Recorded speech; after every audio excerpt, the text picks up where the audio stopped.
자, 근데 이제 제가 오늘 이거 상호작용 스킬과 논리적 스킬을 하는데, 인간이기 때문에 서로를 존중하고, 그죠?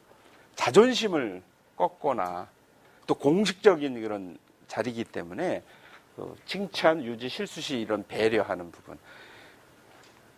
실수를 한 사람이 가장 고민을 많이 하고 잘 알거든요. 근데 거기에다가 또 공개적인 자리에서 폭격을 해버리면 그거는 이제 감정적으로 튀고 하기 때문에, 그래서 야단치는 방법도 중요하다라고 하는 거죠. 그다음에 공감적으로 경청하고 응대하라. 그래서 이제 칭찬을 먼저 해주고, 그다음에 문제 해결에 도움을 청하고 참여를 격려하라. 그래서 기관장이거나 아니면 그 책임자라고 해서 다 한다는 게 아니라 여러분들의 의견과 내용들이 필요로 하다. 그래서 부른 거고 회의를 소집한 거라고 하는 걸 두고요. 자, 그래도 인격 가치관 뭐 이런 거를, 그래서 뭐 그냥 목소리만 크고 야단만 치고 뭐 그러면 그 사람도 싫지만 회의도 싫은 거 아니에요. 의견 생각을 인정 존중하라.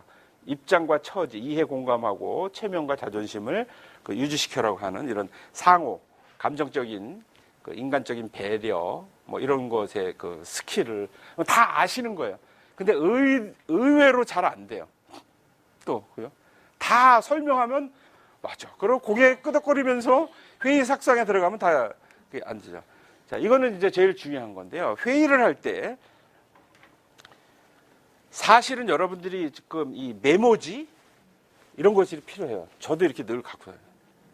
뭐 생각나는 것도 적고 뭘 하지만 이거를 가지고 회의를 할 때는 회의 주제자는 정말 핵심적인 질문과 여기서 결정해야 될 게 뭔 건지, 그 다음에 약간의 시나리오, 그게 없이도 논리적으로 다 알 것 같지만 다 잊어버려요. 이야기를 하다 보면 막 빠지고. 그러니까 그 회의 계획서까지는 문서로 안 만들어도 뭐를 어떤 식으로 하겠다는 걸 적어놓고 체크하면서 시간 관리를 해야지 좋죠. 자, 이 논리적 측면은 이렇습니다. 우리가 회의를 딱 주제를 하면, 그죠? 굳은 날씨에도 불구하시고, 오늘 먼 길에 참석해 주셔서 감사합니다. 이 인사, 굳은 날씨는 늘 나와요. 그죠? 멤버를 환영합니다. 일단, 그죠? 고맙습니다. 참석해 주셔서.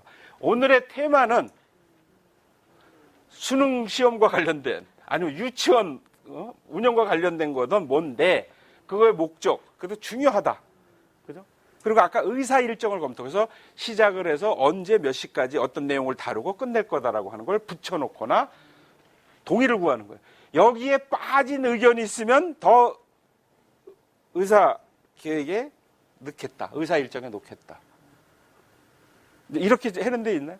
인사는 다 해요. 그죠? 고맙습니다. 참석해 주셔서 뭐까지 하는데, 이거를 잘 인사말을 통해서든 뭔가 시작하고 명확하단 게 여기까지 끝났으면 오늘 회의 주제에 대해서 사실은 내가 알고 있는 것도, 주재자가 알고 있는 것도 있지만 참석자들이 알고 있는 이 조각 정보들이 아주 유용할 때가 많아요. 참 그 세상은 그래요. 나는 모르지만 또 어디서 듣고 통신들이 왔다 갔다 하고 또 인터넷에서 봤건 뭐 어디서 봤건. 그래서 이 배경 정보 검토와 정보 소개를 일단 회의 참석자들한테 하죠. 이번에 뭐 행안부에서 뭐가 왔고 뭐 무슨 문제 때문에 지금 우리가 이런 회의를 개최한 건데, 여러분들이 회의 참석한 멤버들이 가지고 있는 혹시 추가적인 질문, 사항, 정보 이런 것이 있으냐, 그러면 또 다 나온다는 거거든요. 그러니까 주재자와 같이. 그러면 이 명확한 단계를 거치는 거잖아요. 그렇구나. 이런 배경에서 이런 국가 정책이 바뀌었고 어떤 의도에서 이런 회의를 하게 됐다라는 걸 멤버들이 다 공유를 하죠. 그래서 이제 정리를 해요. 다시. 그죠? 그래서 오늘의 테마, 주제 이런 거는 뭡니다. 그 다음에 이제 문제 해결을 하고는 할 때는, 자, 이런 대책을 마련하라고 회의를 시작을 했는데 어떻게 하면 좋을까요? 이건 이제 문제 해결형이나 대안을 마련하는. 근데 또 이 주관하는 부서는 사실은 요즘은 전 세계적으로 국가나 공무원들, 관료들의 문제 해결력이 이제 바닥난 거예요. 통하지가 않아요. 불행한 얘기죠. 그래서 협치가 어떻게 했으면 좋겠습니까? 이걸 어떤 방식으로 해서 아이디어를 요청하고 그런 걸 제안하고, 근데 이제 회의 인원이 많고 그러면 한 사람씩 돌아가면서 뭐 시간 뭐 3분 토론이 됐던 뭐 공감 토론이 됐던 뭐 어려워요. 그래서 우리가 모임으로 그러면 모든 별로 모입시다. 그래서 짧게 아이디어 여기서 이제 여러 가지 기법들이 나오는 거예요. 브레인스토밍, 브레인 라이팅, 뭐 그죠? 시나리오 기법 이런 여러 기법들을 우리가 알아야 되는 거죠. 그래서 이런 소그룹 활동 기법들을 여러분들이 숙지를 하고 있을 때, 그래서 우리가 회의 갔는데 그러면 모입시다. 그런 웬만한 공공기관 가면 그렇게 모일 수도 없어요. 의자도 못 옮겨, 책상도 못 옮기고. 그래서 우리 같은 이런 테이블 정도면 훨씬 그래서 공간혁명, 좌석 배치혁명 이런 것이 필요한 거거든요. 자, 그래서 아이디어를 찾고 개발하고 의사결정을 할 수가 있어요. 선택을, 다수결. 이 의사결정 기법도 우리가 뭐 스티커를 하기도 하고 이런 것들도 약간의 각각의 대안의 장단점도 또 봐야 되잖아요. 그랬을 때 어떠한 최적의 대안이 우리가 이 자리에서 결정을 할 것인가. 하나의 안만 가지고 하는 게 아니라 A안, B안, C안, A안은 이런 장점이 있고 단점이 있고 우리가 이제 보고서 쓸 때도 대안을 비교를 하는 것처럼 그리고 합의를 하는 거죠. 또 누가 무엇을 언제까지 어떻게 이거를 할 것인가 책임을 분담해가지고 업무 분장을 하나. 그래서 아까 자발적인 업무 분장을 그러면 시작할 때 인사 멤버와 그 배경 검토하고 명확화하고 아이디어 개발하고 합의를 했어요. 그러면 이제 해야 될 게 뭐 있죠?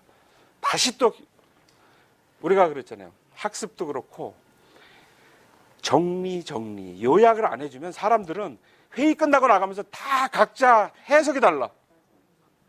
그죠? 그런 게 있어요. 같은 지시사항을 똑같이 요 간부회의에서 했는데 복도 나가면서 다시 점검을 해보면 우리 사장이 이런 것 같아? 아니 이런 의도에서 한 것 같아?